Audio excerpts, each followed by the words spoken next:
નમસ્કાર વિદ્યાર્થી મિત્રો. સર નીચેથી કઈ રીતે આવ્યા? ચાલો એ બધું છોડો, આપણે આવ્યા આપણા મેઇન ટોપિક ઉપર. વિદ્યાર્થી મિત્રો, તમે થંબનેલ જોઈ ચૂક્યા છો, ટાઇટલ વાંચી ચૂક્યા છો, બરાબર? તો હવે સર આપણે શેની જરૂર છે? વિડીયોને જોવાની, એટલે કે સમજવાની. ચાલો ડિટેલમાં સમજીએ, બરાબર? હવે સર ટાઇટલ ઉપર અલગ છે, અહીંયા કંઈક અલગ. ચાલો સમજો. હવે આ વિડીયો સ્પેશિયલી સ્ટાન્ડર્ડ 9 માટે છે. આગળ આપણે વાત કરી ચૂક્યા છીએ કે આપણે અથર્વ બેચ અને અગત્ય બેચ લઈને આવીએ છીએ સંપૂર્ણપણે ફ્રી. પણ સર એ છે શું, અમારે જાણવું છે. તો એના માટે વિડીયો બાળકો આપણે ઓલરેડી બનાવી ચૂક્યો છે, જેની અંદર આપણે કોર્સની બધી જ ડિટેલ છે, બરાબર? જો એ વિડીયો હજી સુધી તમે નથી જોયો તો એ વિડીયોની લિંક આપણે નીચે ડિસ્ક્રિપ્શનની અંદર આપેલી છે. ઓકે, ચલો તો સ્ટાર્ટ કરીએ. હવે આજના વિડીયોની અંદર આપણે ધોરણ 9 માટે ઇંગ્લિશ સબ્જેક્ટના આપણે સ્ટાર્ટિંગ કરીએ છીએ. ઓકે, હવે આજનો જે આ વિડીયો છે એની અંદર આપણે ઇન્ટ્રોડક્શન ઓફ માત્ર ટેન્સીસ નહીં, પણ આપણા જે ચેપ્ટર્સ છે ને ચોપડીની અંદર ટેક્સ્ટ બુક જેમાંથી આપણે ભણવાનું પણ છે, બરાબર, એના વિશે પણ જાણવાનું છે. એટલે આપણે introduction of chapters and tenses બંને ઇન વન વિડીયો. ઓકે, આપણે આની અંદર માત્ર ટેન્સીસનું ઇન્ટ્રોડક્શન મેળવવાનું છે કે કોમનલી ટેન્સ બને છે કઈ રીતે, 12 ટેન્સીસ છે કઈ રીતે. આપણને બધાને ખબર છે કે કેટલા 12 કાળ છે આપણે ટોટલ, બરાબર? ઇંગ્લિશ ગ્રામરની અંદર ટોટલ 12 કાળ આવે છે. એ 12 કાળની રચના કઈ રીતે થાય છે એ આપણે જોવાનું છે. તો ચાલો શરૂ કરીએ. સૌથી પહેલા આપણે વાત કરીએ શેની? સૌથી પહેલા આપણે વાત કરીશું જે પ્રોઝીસ ઓફ ટેક્સ્ટ બુક, મતલબ જે પાઠ છે તમારી ટેક્સ્ટ બુકની અંદર આખા વર્ષ દરમિયાન જેટલા પણ પાઠ છે જે તમારે ભણવાના છે એના વિશે આપણે શું કરવાના છે અહીંયા આ વિડીયોમાં અત્યારે પહેલા સ્ટાર્ટિંગ કરીએ છીએ, બરાબર? તો સૌથી પહેલા તો વિદ્યાર્થી મિત્રો, એજ્યુકેશન હબ ઉપર હું સુશીલ કલસરે આપ સૌ વિદ્યાર્થીઓનું હાર્દિક સ્વાગત કરું છું, બરાબર? સર આટલું લેટ ઇન્ટ્રોડક્શન? હા, થોડુંક ઓલું કહે ને, અમુક વસ્તુ થોડીક લેટ જ સારી લાગે, બરાબર? એટલા માટે. ચાલો હવે અહીંયા પ્રોઝીસ ઓફ ટેક્સ્ટ બુકની અંદર સૌથી પહેલા એ જાણતા પહેલા તમને હું કહી દઉં કે તમારું ઇંગ્લિશ શું જ લેવાનું છે, મતલબ તમને ઇંગ્લિશ શું જ ભણાવવાનું છું, બરાબર? તો આપણી જર્ની બહુ લાંબી થવાની છે. પણ મને છે ને પહેલેથી આમ બોરિંગ લેક્ચર્સ પસંદ જ નથી કે ભાઈ થોડુંક બોરિંગ થઈ જાય એટલે આપણે કંટાળો આવે ભણવાનું. ના, એ મજા ના આવે. ભણતી વખતે મજા આવવી જોઈએ તો કહેવાય કે આ હા ભણીએ. ઓકે, ચાલો હવે વિડીયોની અંદર આપણે વાત કરીએ તો આપણા જે પ્રોઝેસ છે તેની, બરાબર? તો પ્રોઝેસની અંદર ટોટલ કેટલા પ્રોઝેસ છે? ટોટલ 11 પ્રોઝેસ છે. કેટલા? 11 બાળકો, 11 પ્રોઝેસ છે. પણ સર આમાં પોએમ્સ અલગ, હા પોએમ્સ આનાથી અલગ છે, બરાબર? એ આને પછીની સ્લાઇડમાં આપણે જોઈએ. ચાલો, પહેલો પ્રોઝ છે કયું? ચિતા સ્ટીયર્સ. કોના વિશે? ચિત્તા. આપણે ચિત્તો જોયો છે ને, એના અહીંયા આંખ નીચે ખબર અહીંયા ડાર્ક પટ્ટો પડી ગયેલો છે, લાઇનિંગ છે. કઈ રીતે આવી? આ ઉપર એના પર એક કાલ્પનિક સ્ટોરી છે જે હકીકત નથી. ઓકે, આપણે આની અંદર વધારે ડિટેલમાં નથી જોવાનું. હું ખાલી અત્યારે તમને ચેપ્ટરનું નામ અને અમુક બેઝિક વસ્તુઓ તમને કહી દઉં છું. ઓકે, ચલો બીજું છે ડેન્ટલ હેલ્થ, દાંતની સાફ સફાઈ ને આપણું મોઢાનું સ્વાસ્થ્ય પણ જરૂરી છે. ત્રીજું મોહન એન્ડ ઇઝ વીણ. આ આપણા માટે એક ગર્વની વાત છે, બરાબર? જે આ પાર્ટની અંદર આપણને જે વ્યક્તિનું નામ કીધેલું છે ને, આપણને બહુ ઇન્ડિયાનો બહુ પ્રાઉડ કરે.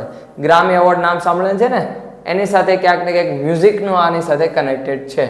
ચોથું કોલ ઓફ ધ હિલ્સ, પહાડો બોલાવે છે. શું કામ બોલાવે છે જોશું. પાંચમું છે રાણી કી વાવ. તમારે એસએસ ની અંદર આવે છે આ પાઠ, બરાબર ને? રાણી કી વાવ વિશે એસએસ ની અંદર આવતું હતું. હવે અહીંયા આપણે ઇંગ્લિશમાં એની હિસ્ટ્રી, થોડીક બેઝિક હિસ્ટ્રી અને કેવી દેખાય છે એના વિશેની માહિતી આપણે મેળવવાની છે ડિટેલમાં. છઠ્ઠું છે the night train at Deoli, એક પ્રેમ કથા, જે અધૂરી લવ સ્ટોરી છે આપણા લેખકની, બરાબર? એ આની અંદર આપણને કીધેલી છે. સાતમું છે એડોલેસન્ટ સ્પીક્સ. એડોલેસન્સ એટલે શું થાય? ટીનેજર્સ, એટલે કે જે તમારી ઉંમરના જે હોય છે, બરાબર, એને શું કહેવાય? ટીનેજર્સ કહેવાય. તો એની સાથેની વાતચીત આમાં કરી. તમારી લાઈફની કે તમારી ઉંમરના હિસાબે તમારી ઘણી પ્રોબ્લેમ્સ છે કે જે આની અંદર આપણે સોલ્વ કરવાની છે. પછી છે આઠમું a day in the life of N Indian fighter pilot, બરાબર? કે કોની જિંદગીનો? કે જે life of Indian fighter pilot છે એની જિંદગીનો એક દિવસ, કે ભાઈ એ ફાઇટ કરવા જાય છે ત્યારે એનો દિવસ કેવો હોય છે, કઈ રીતે લડે છે. પછી 9મું છે ફ્રેન્ડ ફ્રોમ ધ સ્કાય. કોની વાત કરેલી છે? પક્ષીઓની, કે જે આકાશમાંથી એનો કોઈ મિત્ર આવે છે, બરાબર, એની વાત કરીએ. બહુ મસ્ત સ્ટોરી છે. 10મું ઇકોલોજી ફોર પીસ. ઇકોલોજી એટલે વાતાવરણ. કોને, શેના માટેનું વાતાવરણ? શાંતિ માટેનું, પીસ માટેનું, શાંતિ માટેનું, બરાબર. અને 11મું વેલી ઓફ ધ ફ્લાવર્સ. આ આપણે રિયલમાં એક્ઝિસ્ટ કરે છે, બરાબર. ક્યાં? ઉત્તર ભારતમાં. આપણે પછી જોશું, બરાબર. હવે આગળ વધીએ તો સર અમારે પોઈમ્સ કઈ કઈ ભણવાની છે, તો હવે એ સાંભળો. પોએમ્સની અંદર, પોએમ્સ ઓફ ટેક્સ્ટ બુકની અંદર તમારે ટોટલ આખા વર્ષ દરમિયાન 4 જ પોએમ છે. 11 પ્રોઝ, 4 પોએમ, બસ આટલું જ આપણે આખા વર્ષ દરમિયાન ભણવાનું છે, બરાબર. અને એ પણ અહીંયા ડિટેલમાં, શબ્દની સમજૂતી સાથે. તો અંત સુધી જોડાયેલા રહેજો. અને હજી સુધી જો તમે વિડીયોઝ શેર નથી કર્યા તો કોની રાહ જોવો છો યાર? મોકલો તમારા ફ્રેન્ડ્સને, બરાબર. ન જોયો તો ખેંચીને હવે મૂકવાની. એલા જોની, તારા ભલાઈ માટે તને લિંક મોકલેલી, તું વિડીયો નહીં જોતો યાર. ચાલો, બરાબર. પહેલું છે ધ રિવર, બરાબર. રિવર નદી ઉપર આખી આધારિત છે, કે નદી આપણા જીવનને કઈ રીતે એફેક્ટ કરે છે અને એની સાથે સાથે કેટલી અસરકારક છે. બીજું છે the useful plog. Useful plog, plog એટલે શું થાય? હળ.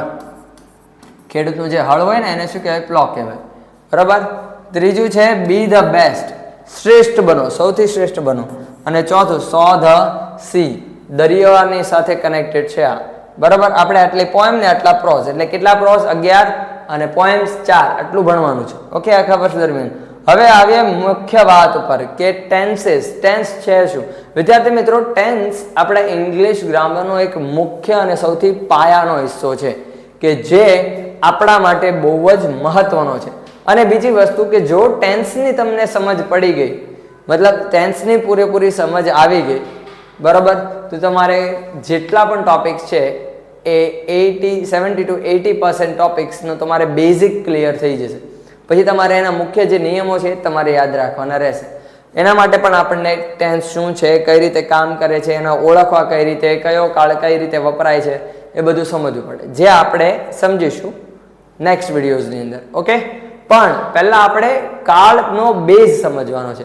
ચાલો, શું છે? વોટ ઇઝ ટેન્સીસ, કે કાળ છે શું? ટેન્સીસ એટલે શું થાય? આપણને ખબર છે, કાળ, બરાબર. તો કાળ છે શું? હવે અહીં આપણને એક વ્યાખ્યા આપેલી છે. A tense is a form of the verb that allows you to express time, બરાબર. કે ટેન્સ છે એ શું છે? ફોર્મ. ફોર્મ એટલે રૂપ. શું થશે? રૂપ. શેનું રૂપ છે? વર્બનો એક એવું રૂપ છે કે જે તમને શું આપે છે? પરવાનગી આપે છે સમય શું કરવાની? રજૂ કરવાની, એક્સપ્રેસ કરવાની. કે તમે કોઈ પણ ક્રિયા કરો છો, એ ક્રિયા દ્વારા આ ટેન્સને જોડીને, ક્રિયા અને ટેન્સને જોડીને તમે એ ક્રિયાનો સમય દર્શાવી શકો છો. અને એના આધારે એનો અર્થ પણ બદલે. હું બહાર ગયો હતો, હું બહાર જાઉં છું. જો અર્થ બદલી ગયો, વાક્ય પણ બદલી ગયું અને સમય પણ બદલી ગયો, ઓકે. તો આ આપણે ટેન્સ આની મદદથી આપણે જાણીએ છીએ. The tense of the verb tells us when an event or something existed or when a person did something. કે tense છે, બરાબર, એ શું છે? ક્રિયાપદનું એવું રૂપ છે કે જે આપણને જણાવે છે કે when એટલે કે ક્યારે ઘટના બની હતી, કે બની છે, કે બનશે, અથવા something existed કે શું વાસ્તવિકતા ધરાવે છે, અને એની સાથે એક વ્યક્તિ એ શું કર્યું હતું અથવા શું કરશે અથવા શું કરવાનું છે, બરાબર, કે કરી રહ્યું છે. આ બધી વસ્તુઓ આપણને ટેન્સના આધારે સમજ પડે છે. આગળ વધીએ તો વિદ્યાર્થી મિત્રો, જે કાળ છે ને, આપણે ટોટલ કેટલા કાળ છે ખબર? 12 કાળ છે. ઇંગ્લિશની અંદર આપણે કેટલા? 12 કાળ આવે છે. એ 12 કાળ છે ને, 2 વસ્તુના આધારે બને છે, 2 ભાગમાં વેચાયેલ છે. 2 ક્રિયા કે 2 બાબતના આધારે એ 12 કાળની રચના થાય છે. હવે કયા કયા? જો અહીંયા મેં પહેલા એક યલો લાઇનિંગની અંદર લખેલ છે. ટેન્સ એટલે કે કાળની રચના 2 બાબતોના આધારે થાય છે. કઈ કઈ બાબતો? પહેલું છે કાર્ય અથવા ક્રિયાના ભાગ. કોઈ પણ ક્રિયા છે એ 4 હિસ્સોમાં વહેંચાયેલું હોય. કેટલા હિસ્સો? એટલે કે 4 ભાગમાં વહેંચાયેલું હોય. કયા કયા? સાદો, ચાલુ, પૂર્ણ અને ચાલુ પૂર્ણ.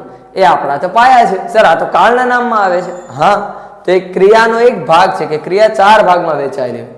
બીજું એટલે કે ક્રિયાના પ્રકાર પણ તમે કહી શકો. બીજું સમયના ભાગ. સમય છે ને એ 3 ભાગમાં વહેંચાયેલો છે. ભગવદ્ ગીતા વાંચી છે કે સાંભળી હોય ક્યારેક, કદાચ રામાયણ જોઈ હોય, બરાબર. તેમાં આપણને કીધેલું છે ભૂત, વર્તમાન અને ભવિષ્ય. માણસના 3 આધાર છે. સમયના, બરાબર, કે જે સમયને માણસની સાથે જોડવાનું કામ કરે છે. ભૂત કે જે વીતી ગયેલો સમય છે, જે પાછો આવવાનો નથી. વર્તમાન કે જેમાં તમે રહો છો અત્યારે, બરાબર, અને ભવિષ્ય કે જે કોઈને ખબર નથી. સમય આ 3 હિસ્સોમાં વહેંચાયેલું છે, બરાબર, 3 ભાગમાં વહેંચાયેલું છે. હવે આપણે સમજીએ કે આજે પહેલું આપણે જોયું, બરાબર, જે 2 બાબતમાંથી કે કાર્ય અથવા ક્રિયાના ભાગ, તો એ કઈ રીતે એની અંદર 4 ભાગમાં વહેંચાયેલું છે. પહેલું, જેને મેં આપણે તમને કીધું તો એ પ્રમાણે સિમ્પલ, બરાબર, કયું છે? સિમ્પલ, જેનો અર્થ થાય સાદું. કોઈ પણ ક્રિયા છે ને એ સામાન્ય રીતે ટેવાઈ ગયેલા હોય આપણે, અથવા એ ક્રિયા આપણા માટે કેવી હોય? સામાન્ય હોય. હવે અહીંયા તમે જોવા જાઓ ને તો એ કોઈ પણ ક્રિયા જે સામાન્ય રોજિંદી ક્રિયાઓ સાથે જોડાયેલ છે આપણા માટે એકદમ નોર્મલ છે, એ ક્રિયાની શરૂઆત. બીજું આવે છે કોઈ પણ ક્રિયા કેવી હોય? કન્ટિન્યુઅસ હોય. કન્ટિન્યુઅસ એટલે કે ચાલુ. કોઈ પણ ક્રિયા છે, જેમ કે આ વિડીયો છે, આ વિડીયો તમે જોવો છો તો તમારી વિડીયો જોવાની ક્રિયા કેવી છે? અત્યારે ચાલુ છે, મતલબ એ કેવું કહેવાય? કન્ટિન્યુઅસ છે, બરાબર. ત્રીજું છે પરફેક્ટ, એટલે કે પૂર્ણ. કેવી ક્રિયા? પૂર્ણ ક્રિયા. ઓકે. હવે અહીંયા તમે જોવા જાઓ ને તો પૂર્ણ ક્રિયા છે, મતલબ કોઈ પણ કામ છે જે સ્ટાર્ટ થવાની છે, ક્રિયા પૂર્ણ થવાની જ છે. તો જે ક્રિયા પૂર્ણ થઈ ચૂકી છે એને આપણે પરફેક્ટ કહીએ. વિદ્યાર્થી મિત્રો, બીજી વસ્તુ, કોઈ પણ બાબત માટે આપણે પરફેક્ટ શબ્દ ક્યારે વાપરી શકીએ? બરાબર. તો પરફેક્ટ શબ્દ માટે આપણે ત્યારે જ વાપરી શકીએ કે હવે ફોર એક્ઝામ્પલ માની લો તમે કોઈ ડ્રોઈંગ દોરો છો, બરાબર. શું દોરો છો? કોઈ ડ્રોઈંગ દોરો છો. હવે એ ડ્રોઈંગ જ્યાં સુધી કમ્પ્લીટ નહીં થાય, બરાબર, એ કેવન લાસ્ટ પોઈન્ટ સુધી, ત્યાં સુધી તમે કે કોઈ પણ વ્યક્તિ એવું નહીં કહી શકે ભાઈ આ પરફેક્ટ છે, આ ડ્રોઈંગ એકદમ પરફેક્ટ દોરાણી છે, એવું નહીં કહે. શું કામ? અધૂરી છે. ભલે થોડુંક તો થોડુંક બાકી છે, પણ જ્યારે સંપૂર્ણ થઈ જશે પછી આપણે ઓપિનિયન આપી શકીએ કે ભાઈ પરફેક્ટ છે કે નહીં. તો મતલબ ક્રિયાને પૂર્ણ કરવા સાથે મતલબ છે. તો પરફેક્ટ એટલે શું થાય? પૂર્ણ. અને ચોથું, પરફેક્ટ કન્ટિન્યુઅસ, કે ક્રિયા ચાલુ પણ છે પણ પૂર્ણ થવાની છે, અથવા થઈ હતી અથવા થાય છે, બરાબર, જે કાળના આધારે જોડાયેલી છે. સમયના પ્રકાર. હવે સમયના પ્રકારની વાત કરીએ તો એના 3 પ્રકાર છે. શેના? સમયના ટોટલ 3 પ્રકાર છે, બરાબર. કયા કયા? પહેલું છે પાસ્ટ, ભૂત. બસ બસ બસ, હવે તમારા મિત્રને યાદ કરવાનું બંધ કરો, ભલે અને અહીંયા એનું નામ આવ્યું હોય, બરાબર. ભૂત નહીં. ભૂત એટલે વીતી ગયેલો સમય. એવો સમય કે જે ઓલરેડી વીતી ચૂક્યો છે, આપણા હાથમાં હવે નથી. એને બદલવું કે એને ફરી રિપીટ કરવું આપણા હાથમાં નથી. એવો સમય, બરાબર. હવે 1900 અત્યારે 2023 ચાલે, 2022ના વર્ષને હું પાછો લાવી શકું? નથી, પોસિબલ જ નથી. સર ઇવન તમે એક દિવસ જે વીતી ગયો છે એ દિવસને તમે પાછો ન લાવી, એક મિનિટને પણ પાછો ન લાવી શકો. તો એ કેવી ક્રિયા છે? એ કેવો સમયને દર્શાવે છે? પાસ્ટને, એટલે કે જે વીતી ગયેલો સમય છે તેને. બીજું આવે છે પ્રેઝન્ટ, એટલે કે વર્તમાન. જે અત્યારે સમય છે એને આપણે શું કહીએ છીએ? વર્તમાન. ઘણા સ્ટુડન્ટ્સને પાસ્ટ, પ્રેઝન્ટ અને ફ્યુચર જ સમજ નથી પડતી. તો કાળ ક્યાંથી સમજ પડવાના? બરાબર. અને ત્રીજું છે ફ્યુચર, એટલે કે ભવિષ્ય, જે આવનારો સમય છે, જે સમય હજી આવ્યો નથી પણ આવવાનો છે. અત્યારે તમે વિડીયો જોયો છે, આની 5 મિનિટ પછીનું કાર્ય હોય, 1 સેકન્ડ પછીનું હોય કે 1 મિનિટ પછીનું, ગમે તે હોય, એ શું કહેવાય? ભવિષ્ય જ કહેવાય, કે જે કોઈને નિશ્ચિત હોતું નથી. બરાબર. ચાલો આગળ વધીએ. હવે 12 કાળ છે ને, 12 કાળની રચના 2 બાબતોના આધારે. કયા કયા? એક છે આ સમયના ભાગ, અને બીજું છે કયા? આ કાર્યના ભાગ, બરાબર. એના આધારે આ 12 કાળની રચના થાય. જો આ પહેલા છે ને આપણે શું છે? સમયના ભાગને દર્શાવે છે, જો છે. અને એ સમયની સાથે આપણે કોને? ક્રિયાને જોડવાની છે. એટલે સમય અને ક્રિયા જોડાઈને કાળની રચના કરશે. જેમ કે સિમ્પલ પ્રેઝન્ટ, બરાબર, પ્રેઝન્ટ કન્ટિન્યુઅસ, 2 કાળ થયા. પછી present perfect, present perfect continuous, 4 કાળ થઈ ગયા, બરાબર. હવે સેમ પાસ્ટમાં simple past, past continuous, past perfect, past perfect continuous. બીજા 8 કાળની રચના થઈ ગઈ. સમય અને ક્રિયાને તમારે કેવું કરવાનું છે? એક સાથે લાવવાનું છે, બરાબર. ક્રિયાઓ તો એક સેમ જ છે, બસ એને સમયની સાથે જોડવાની છે. સિમ્પલ ફ્યુચર, પછી ફ્યુચર કન્ટિન્યુઅસ, ફ્યુચર પરફેક્ટ અને ફ્યુચર પરફેક્ટ કન્ટિન્યુઅસ. આવી રીતે 12 કાળ થાય છે. કેટલા? 12 કાળ. હવે આપણે એ 12 કાળના નામ આપણે સમજી લઈએ, બરાબર. અને બીજી થોડીક વસ્તુઓ પણ મારે સમજાવી છે.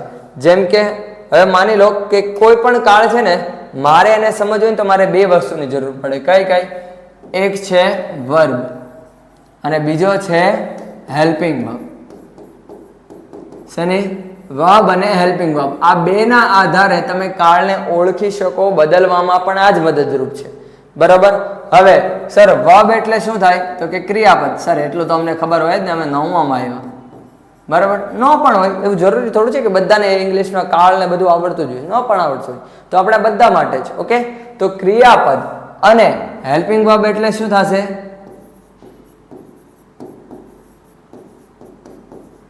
સહાયકારક ક્રિયાપદ. કેવું? સહાયકારક ક્રિયાપદ. બરાબર. હવે ક્રિયાપદના કેટલા ભાગ? 2 ભાગ. હવે આ ક્રિયાપદ શબ્દ છે ને એને સમજીએ પહેલા. એના પ્રકાર તો 5 છે પણ આપણે પછી સમજીશું. બરાબર. પણ પહેલા આપણે સમજવાનું છે કે ક્રિયાપદ કહેવાય કોને. ચાલો હવે ક્રિયાપદ આપણે ગુજરાતી છે ને ભાષા વિદ્યાર્થી મિત્રો બહુ જોરદાર ભાષા. બહુ એટલે બહુ જ જોરદાર, એમ અનોખી. કારણ કે ગુજરાતીમાં તમે કોઈ પણ શબ્દ છે ને એ માત્ર એ શબ્દના આધારે જ તમે શું કરી શકો? આખો એનો અર્થ સમજી શકો. બરાબર. સેમ વસ્તુ અહીં ક્રિયાપદ સાથે છે. ક્રિયાપદ 2 બાબતો, 2 શબ્દને બનેલો એક આખો શબ્દ છે. એક છે ક્રિયા અને બીજું છે પદ. બરાબર. ક્રિયા એટલે કે કોઈ પણ કાર્ય, ક્રિયા કે પ્રવૃત્તિ. બરાબર. હવે અને પદનો અર્થ થાય શબ્દ. સિમ્પલ ભાષામાં આને જોડીને જો આપણે એક અર્થ કાઢીએ તો એવો શબ્દ જે કોઈ ક્રિયા, કાર્ય અથવા પ્રવૃત્તિને રજૂ કરતો હોય. જેમ કે પ્લે. તો પ્લે એટલે રમવાની ક્રિયાને રજૂ કરે છે ને. તો એવા શબ્દો કે જેના આધારે આપણને ખબર પડી જાય કે કઈ ક્રિયા થઈ રહી છે, થવાની છે અથવા થશે અથવા થઈ હતી. બરાબર. આ આપણે શું કહેવાય? ક્રિયાપદ એટલે કે વર્બ. બીજું કયું છે? સહાયકારક ક્રિયાપદ. સહાયકારક ક્રિયાપદ કયા છે એ હું અત્યારે નહીં કહું. એ આપણે જ્યારે ટેન્સ સમજીશું, બરાબર, સ્ટાર્ટ કરીશું કમ્પ્લીટલી, ત્યારે આપણે એની અંદર સમજીશું. અત્યારે આપણે ખાલી શું કરવાનું છે? ટેન્સનું બેઝિક સમજવાનું છે. અને આ મગજમાં બેસાડી લેજો. ઘણો લાંબો ટાઈમ મળશે આપણને આ રિવાઇઝ કરવા માટે. બરાબર. એટલે અત્યારે પહેલો વિડીયો આપણે એટલા માટે જનો લીધો છે કે જેથી કરીને તમારે ગ્રામરનું અત્યારથી તમે રિવિઝન કે પછી એક પાયો બનાવવાનું શરૂ કરી દો. સહાયકારક ક્રિયાપદ. સહાયકારક એટલે કેવું થાય? મદદરૂપ. બરાબર. અને ક્રિયાપદના 2 ભાગ. બરાબર. આપણે ક્રિયાપદના 2 ભાગ તો અહીંયા પાડી દીધા છે તો પછી પાડવાની જરૂર નથી. ચાલો હવે સહાયકારક ક્રિયાપદ એવું ક્રિયાપદ કે જે મદદરૂપ થાય. પણ શેના માટે? તો એ શેના માટે મદદરૂપ થાય? કાળ ઓળખવા અથવા કાળ રચના અથવા શેના માટે? કાળને રજૂ કરવા. એવા શબ્દને આપણે શું કહીએ? સહાયકારક ક્રિયાપદ કહીએ છીએ. બરાબર. હવે આગળ વધીએ તો હવે ત્રણેય પ્રકારના જે ટેન્સીસ છે, કયા કયા? Types of tenses. કયા કયા છે? પહેલું છે પ્રેઝન્ટ ટેન્સ. બરાબર. એની અંદર 4 ભાગ. પહેલું ધ સિમ્પલ પ્રેઝન્ટ ટેન્સ એટલે કે સાદો વર્તમાન કાળ. બીજું ધ કન્ટિન્યુઅસ પ્રેઝન્ટ ટેન્સ, ચાલુ વર્તમાન કાળ, વર્તમાનની ક્રિયાને ચાલુ દર્શાવવા માટે. ત્રીજું ધ પરફેક્ટ પ્રેઝન્ટ ટેન્સ એટલે કે પૂર્ણ વર્તમાન કાળ. ચોથું the perfect continuous present tense એટલે કે ચાલુ પૂર્ણ વર્તમાન કાળ. બરાબર. આ થયા પ્રેઝન્ટ ટેન્સ. હવે જો બદલશે, ફેરફાર ક્યાં થશે ખબર? આ વર્તમાનની જગ્યાએ શું આવી જશે ખબર? ભૂત આવી જશે અને ભવિષ્ય આવી જશે. જોજો. ચાલો આગળ જોઈએ. Types of tenses. બીજું પાસ્ટ ટેન્સીસ. હવે એમાં પહેલું ધ સિમ્પલ પાસ્ટ ટેન્સ. જો સિમ્પલ સેમ છે, શું બદલ્યું? પ્રેઝન્ટની જગ્યાએ પાસ્ટ થઈ એટલે કે સાદો ભૂતકાળ. બીજું ધ કન્ટિન્યુઅસ પાસ્ટ ટેન્સ એટલે કે ચાલુ ભૂતકાળ. બરાબર. ભૂતકાળને ચાલુ દેખાડાય. હા. ચાલો આગળ વધીએ. બીજું ધ પરફેક્ટ પાસ્ટ ટેન્સ. કયો? પૂર્ણ ભૂતકાળ. બરાબર. આગળ અને the perfect continuous past tense એટલે કે ચાલુ પૂર્ણ ભૂતકાળ. બરાબર. ભૂતકાળના 4 ભાગ આવી ગયા. પછી કયું આવે છે? ફ્યુચર ટેન્સ એટલે કે ટાઈપ્સ ઓફ ટેન્સીસ. ફ્યુચર ટેન્સની અંદર પાછા 4 ભાગ. જો ફ્યુચર ટેન્સની એક ખાસિયત કહું, ફ્યુચર ટેન્સ ગમે તે હોય 4માંથી, બધાની અંદર વિલ અથવા શેલ કમ્પલસરી આવશે ને આવશે. આટલું યાદ રાખી લેજો. બરાબર. તેમાં ધ સિમ્પલ ફ્યુચર ટેન્સ સાદો ભવિષ્યકાળ, ધ કન્ટિન્યુઅસ ફ્યુચર ટેન્સ એટલે કે ચાલુ ભવિષ્યકાળ. સર ભવિષ્ય ચાલુ હોય શકે? હા હોય શકે ને. ભૂતકાળ તે ભવિષ્ય તે આમાં ખબર નથી પડતી, આપણે ડિટેલમાં સમજીશું, ડોન્ટ વરી. પછી આવે છે ધ પરફેક્ટ ફ્યુચર ટેન્સ એટલે કે પૂર્ણ ભવિષ્યકાળ અને the perfect continuous future tense એટલે શું થશે? ચાલુ પૂર્ણ ભવિષ્યકાળ. બરોબર, આ 4 કાળ આવી રીતે ટોટલ કેટલા? ભવિષ્યના 4, ભૂતકાળના 4 અને વર્તમાનના 4. આવી રીતે આપણે કેટલા કાળ સમજ્યા? 12 કાળ સમજ્યા. ઓકે, હવે આ વિડીયો તો આટલા પૂરતો જ છે, પણ વિદ્યાર્થી મિત્રો આ વિડીયોને છે ને તમારે શેર કરવાનો છે. કોની સુધી? તમારા એવા મિત્રો કે જેને કાળમાં કંઈ ટપવો જ નથી પડતો.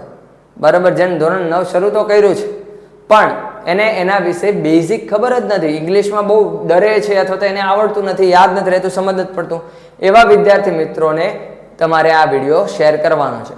પ્લસ આપણે બધું કમ્પ્લીટલી સમજવાનું છે ડિટેલમાં. બરાબર, તો છેલ્લે સુધી જોડાયેલા રહેજો. હવે સર તમે એક વસ્તુ કીધી વિડીયોમાં, આગળના વિડીયોમાં જ્યારે કોર્સની માહિતી આપી, આ પીડીએફ અમને ક્યાં મળશે? ડોન્ટ વરી, પીડીએફની લિંક નીચે તો છે જ, તે ડિસ્ક્રિપ્શન ચેક કરો યાર. ચેક કર્યા વગર તમે એમનો વિચારો છો? ચાલો, તો ડિસ્ક્રિપ્શનની અંદર એની લિંક આપેલી છે. બીજું વોટ્સઅપ લિંક પણ છે, સોશિયલ મીડિયાની અધર લિંક્સ પણ છે કે જ્યાંથી તમે જોડાઈ શકો. જે ઘણા સ્ટુડન્ટ્સ વોટ્સઅપ નથી વાપરતા પણ ટેલિગ્રામ વાપરતા હોય છે, તો ટેલિગ્રામની લિંક પણ છે અને બીજી પણ છે. બરાબર, તો એ નીચે આપેલી છે. પ્લસ ધોરણ 9 અને 10ના તમામ વિષયની પ્લેલિસ્ટની લિંક પણ નીચે આપણે ડિસ્ક્રિપ્શનની અંદર આપી દીધેલી છે, ત્યાંથી તમે જોડાઈ શકો છો. હવે મળીશું આપણે નેક્સ્ટ વિડીયોની અંદર એક નવા ટોપિક સાથે. ત્યાં સુધી enough four today and have a great day.